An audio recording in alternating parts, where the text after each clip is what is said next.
अस्सलामुअलैकुम, आप देख रहे हैं समा। मैं हूं फराज अहमद और मैं हूं किरण आफ्ताब। बुलेटिन में खुशामदीद। सबसे पहले जिक्र करेंगे बड़ी डेवलपमेंट का।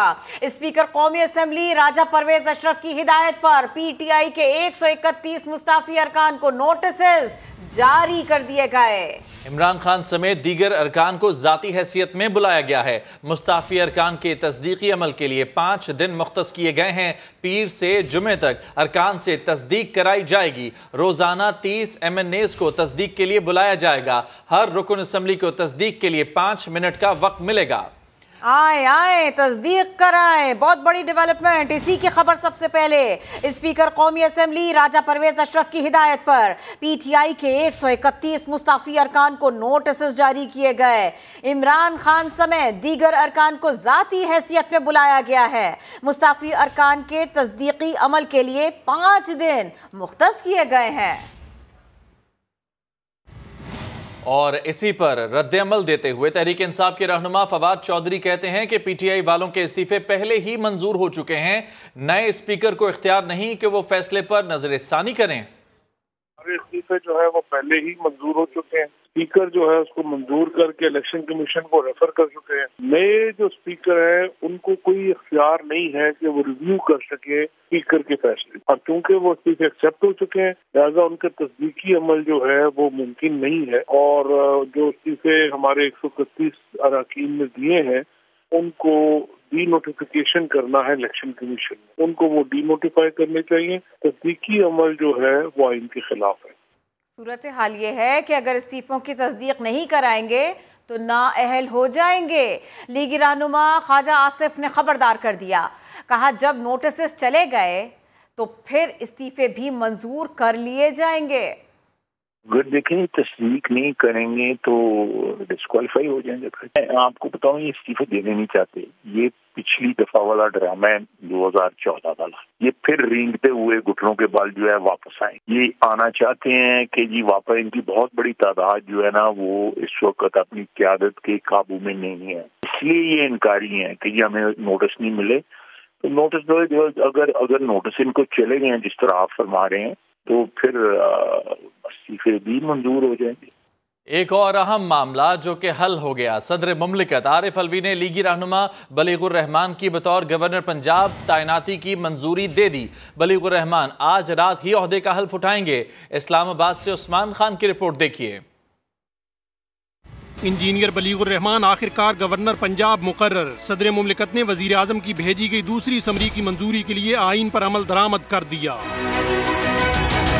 वजीर आजम शहबाज शरीफ ने 7 मई को गवर्नर पंजाब के लिए बलीगुर रहमान के नाम की समरी सदर मुमलिकत को भेजी, लेकिन उन्होंने समरी मुस्तरद कर दी। अपने जवाब में उन्होंने कहा था कि उमर सरफराज चीमा अब भी गवर्नर पंजाब के ओहदे पर फायज हैं।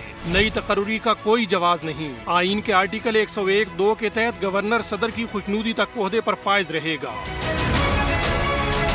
सदर मुमलिकत ने वजीर आजम शहबाज शरीफ से कहा था कि वो गवर्नर पंजाब की तकर्री के हवाले से अपनी एडवाइस पर नजरसानी करें। इसके बाद वजीर आजम शहबाज शरीफ ने बलीगुर रहमान को गवर्नर पंजाब तयनात करने के लिए दोबारा समरी इरसाल की।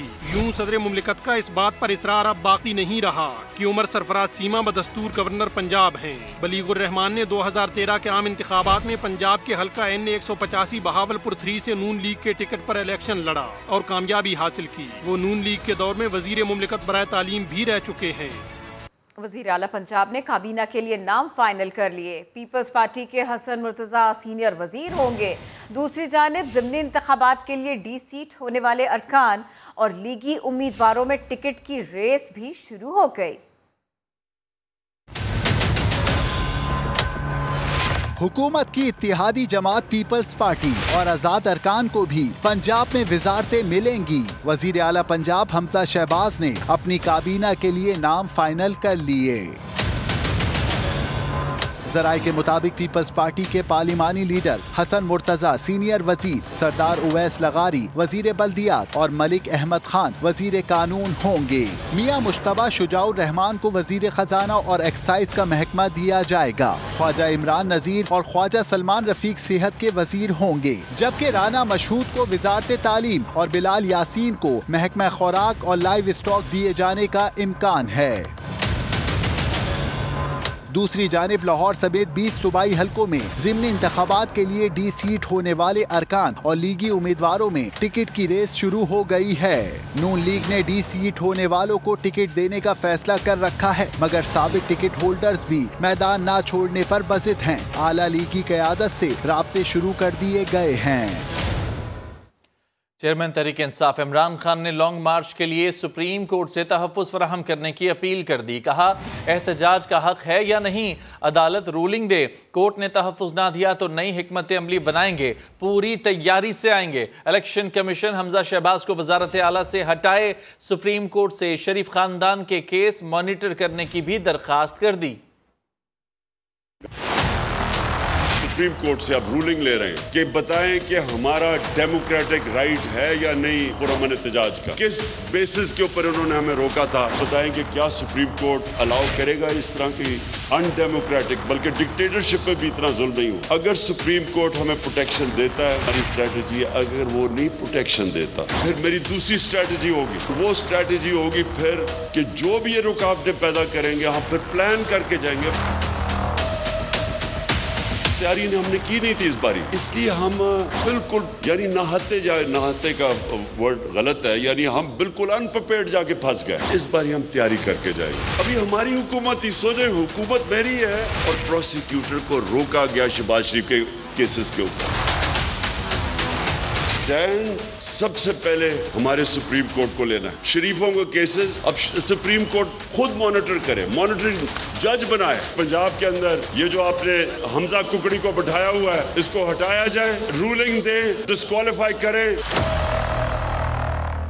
दूसरे लॉन्ग मार्च से पहले पीटीआई क़यादत फ्रंट फुट पर आ गई। वज़ीर आला खैबर पख्तूनख्वा महमूद खान ने केपी की फोर्स इस्तेमाल करने की धमकी दे दी। फवाद चौधरी कहते हैं कि जिस तरह रोका गया, हमें क्या पैगाम दिया जा रहा है, क्या हम भी अस्करी विंग बना लें? हुकूमत को दिए गए अल्टीमेटम में 2 रोज बाकी, पीटीआई रहनुमा धमकियों पर उतर आए। वज़ीर आला खैबर पख्तूनख्वा ने वफाकी वज़ीर दाखिला पर मुकदमा दायर करने और अगले लॉन्ग मार्च में सूबे की फोर्स इस्तेमाल करने की धमकी दे दी। 302 का पर्चा, हम इस पता नहीं कि वो राना है कि शाना है कि क्या चीज है, इसको हम स्पेयर नहीं करेंगे। उस वक्त तो मैं पुरअमन जुलूस में गया था।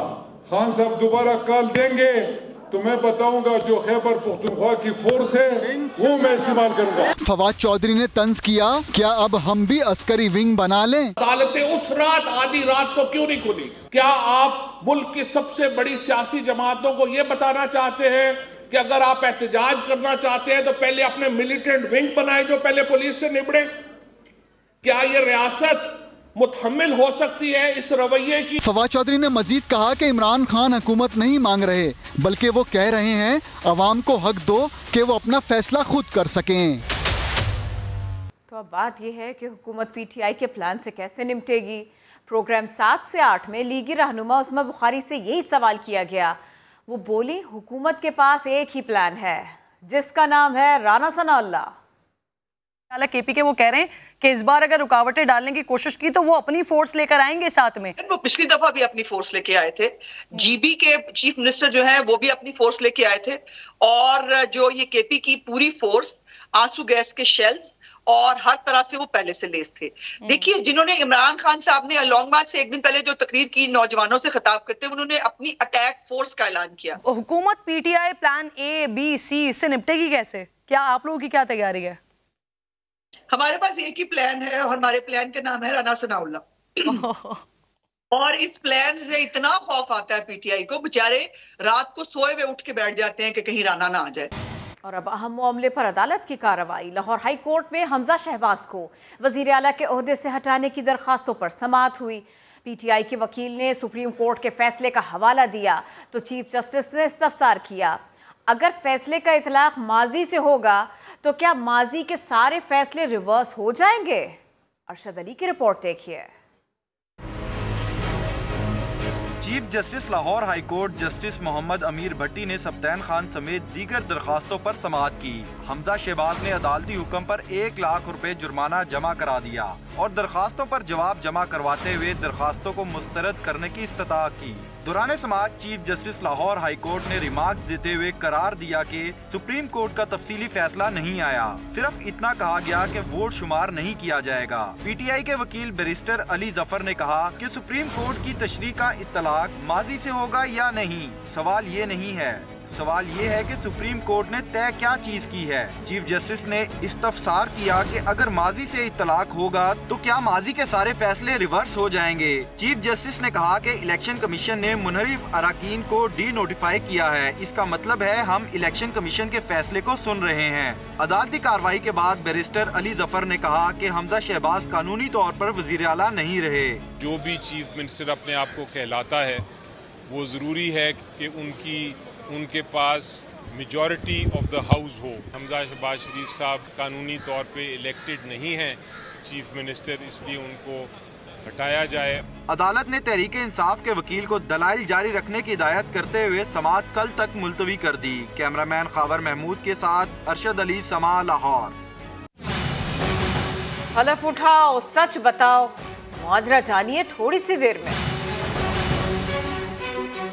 फ़लस्तीन पर रियासती पॉलिसी कायद-ए-आज़म के फरमान पर मबनी है, इसे हरगिज़ ना बदलेंगे ना बदल सकते हैं।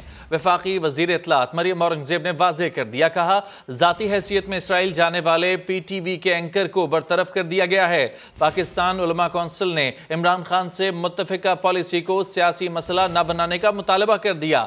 आदिल तनौली की रिपोर्ट देखिए। खान साहब को भी पता है कि कोई इसराइल को तस्लीम करने नहीं जा रहा।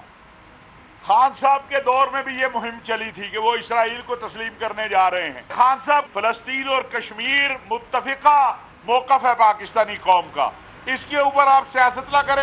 पाकिस्तानी वफ्द इसराइल क्यों गया? तहरीक इंसाफ के सवाल के खिलाफ मजहबी और हुकूमती हल्के एक पेज पर चेयरमैन उलमा कौंसिल ताहिर अशरफी ने हुकूमती मौक़िफ़ की दो टोक तायीद कर दी। एक एंकर पर्सन जिनको PTV ने मुअत्तल कर दिया है, लेकिन वो कोई नुमाइंदा तो नहीं है। पाकिस्तानी पासपोर्ट पे वाज़े लिखा है कि आप इसराइल नहीं जा सकते इस पासपोर्ट पे। वफाकी वज़ीर इत्तलात मरियम औरंगज़ेब ने अपने ट्विटर पैगाम में कहा, इसराइल का दौरा करने वाले PTV एंकर अहमद कुरैशी को आफिर और मुलाजमत से फारिग कर दिया गया। कहा अहमद कुरैशी ज़ाती हैसियत में इसराइल गया था। दो टोक वाज़े भी कर दिया कि फ़लस्तीन पर रियासती पॉलिसी कायद-ए-आज़म मोहम्मद अली जिन्ना के फरमान पर मबनी है, जिसमें हरगिज़ कोई तब्दीली नहीं आएगी और न ही मुल्क में अवामी उमंगों के मुनाफी कोई काम हो सकता है। तर्जुमान दफ्तर खारजा किसी भी पाकिस्तानी वफ्द के दौरा इसराइल की सख्ती से तरदीद पहले ही कर चुके। ये तक कह दिया कि ऐसा तस्वर भी मुहाल है। मसला फ़लस्तीन पर पाकिस्तान का मौक़िफ़ वाज़ेह व गैर मुबहम है कि फ़लस्तीनी अवाम के नाकाबिल तनसीब हक़ खुदारादियत की मुस्तकिल हमायत जारी रखी जाएगी। कैमरामैन मोहम्मद नवाज के साथ आदिल तनौली, समा, इस्लामाबाद। इनकार नहीं किया तो इकरार मानेंगे, वज़ीर आला सिंध मुराद अली शाह का कहना है। हालिया ऑडियो की आसिफ अली जरदारी ने तरदीद की, ना ही इमरान खान ने। मैं तो इसे दुरुस्ती समझूंगा। खान साहिब इस्लामी टच दें, कलमा पढ़कर इनकार कर दें तो मान लेंगे। मैं तो उसको दुरुस्ती समझूंगा। मैं जरदारी साहब ने उसको डिनाई किया, ना इमरान खान ने किया। मैंने सुना है शाह महमूद कुरैशी ने किया है। शाह महमूद बैठा था जब ये बात हुई थी, शाह महमूद बैठा था। इमरान खान खुद कहते ला इलाहा इल्लल्लाह मोहम्मद रसूलुल्लाह, मैंने ये नहीं किया था तो मान लेंगे। इस्लामी टच उसको देने के लिए हिदायत मिलती रहती है। मलिक रियाज कहते हैं, जरदारी साहब कहते हैं, तब तक तो हम इसको सच मानेंगे। वो खुद कहते हैं यूटर्न बुरी बात नहीं है, बाद में फिर यूटर्न ले लेगा। कलमा पढ़ के कह दे तो शायद लोग अपनी दहशत गर्दी फैलाने के लिए, अमन अमान की सूरत हाल खराब करने के लिए अगर कोई शख्स कहे कि मैं कोर्ट का कंधा इस्तेमाल करूंगा, ये गैर मुनासिब है और सुप्रीम कोर्ट अब तक कंधा इस्तेमाल करने देगी नहीं, देना नहीं चाहिए। बयानात उनकी लीडरशिप देगी कि जला दो, मार दो, गिराव कर दो, तो फिर हुकूमत को अपने एहतियाती तदाबीर इस्तेमाल करनी पड़ती है। कराची में भी यही हुआ, पुलिस के अफसरान पे तशद्दुद किया गया, जिसमें वैन को नुकसान पहुँचाया गया। सदर को जेब नहीं देता कि इस तरीके से बिलिटल करें इंस्टीट्यूशंस को। ये उन्होंने ही ऑर्डिनेंस लाए थे, वो ऑर्डिनेंस असेंबली में टेबल हुआ था, उसको और बेहतर किया है। 9 दिन 23 घंटे 49 मिनट आप सोते रहे, 10वें घंटे पे आप साइन करेंगे जी वापस। अगर आपने वापस करना है अभी करो। डॉक्टर आरिफ अलवी से जरूर ये कहूंगा कि एक जमहूरी आदमी बने। स्पेशल सेक्रेटरी सेहत की तकर्री पर वफाक और खैबर पख्तूनख्वा हुकूमत आमने सामने आ गई। वफाकी हुकूमत ने स्पेशल सेक्रेटरी फारूक जमील को FBR में वापसी का हुक्म दे दिया। तफसीलात जानते हैं नुमाइंदा समा अब्दुल रहमान से। अब्दुल रहमान, बताइए मामले की मजीद क्या तफसीलात हैं? जी बिल्कुल, स्पेशल सेक्रेटरी हेल्थ जो है वो FBR से डिपुटेशन पर खैबर पख्तूनख्वा आए थे। तकरीबन 6 माह गुजरने के बावजूद अभी तक उनको रिलीज नहीं किया गया और इस हवाले से जो FBR का नोटिफिकेशन था तकरीबन फरवरी में जारी हुआ। उनको 1 अप्रैल से फैसलाबाद में regional commissioner tax office report करने का कहा गया, लेकिन अब तक उन्होंने वहां चार्ज नहीं संभाला।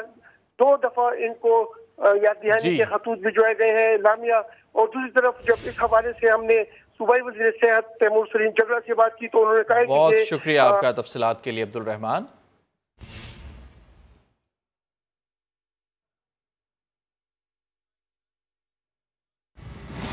फराह खान के खिलाफ आमदन से ज़ायद असासे की इंक्वायरी का मामला।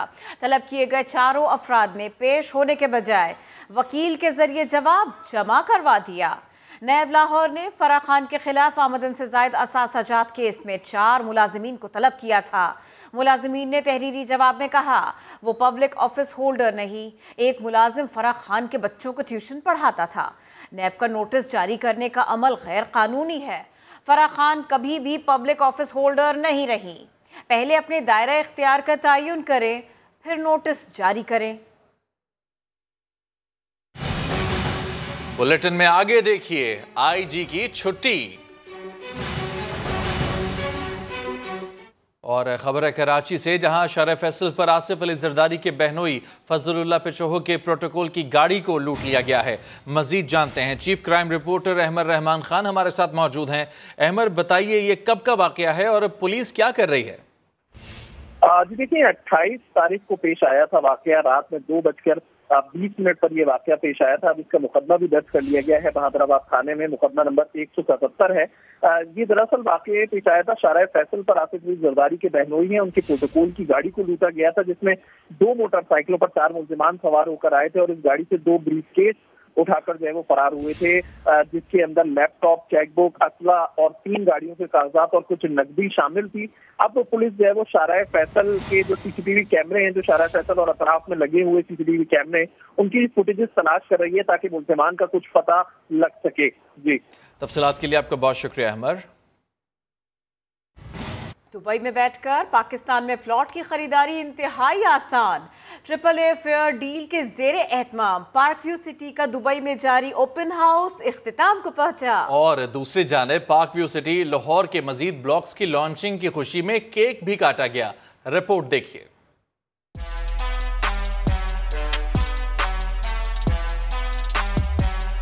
दुबई के सिटी टावर 2 में AAA ऑफिस के ज़ेर एहतमाम पार्क व्यू सिटी का 2 रोजा ओपन हाउस इख्तिताम पजीर हो गया। खलीजी रियासतों में बसने वाले पाकिस्तानियों ने बड़ी तादाद में शिरकत की। 2 रोज जारी रहने वाले ओपन हाउस में 1 विंडो ऑपरेशन के तहत प्लॉट की खरीदारी की शानदार पजीराई हुई। खरीदारों का कहना था कि इस इक़दाम से दुबई में रहकर पाकिस्तान में महफूज सरमायाकारी मुमकिन हो गई है। पार्क व्यू एक ऐसा प्रोजेक्ट है जो कि हर जगह दिख रहा है, ठीक है। And the most important thing is कि जब इनके फैमिली मेम्बर्स, इनके फ्रेंड्स जाके मौके पे देखते हैं तो that thing actually exist much more than they were expecting. So that makes, you know, it's Park View the most favorite brand. Open house के दौरान पार्क व्यू सिटी लाहौर के मजीद ब्लॉक्स की लॉन्चिंग की खुशी में केक भी काटा गया। पार्क व्यू सिटी और फेयर डील की इंतजामिया ने ओवरसीज पाकिस्तानियों के लिए खलीजी रियासतों के बाद अब जद्दा में भी जल्द ऑफिस खोलने की नवीद सुना दी है। महानूर खालिद, समा, दुबई। हेडलाइंस होंगी ब्रेक के बाद। देखते रहिए समा।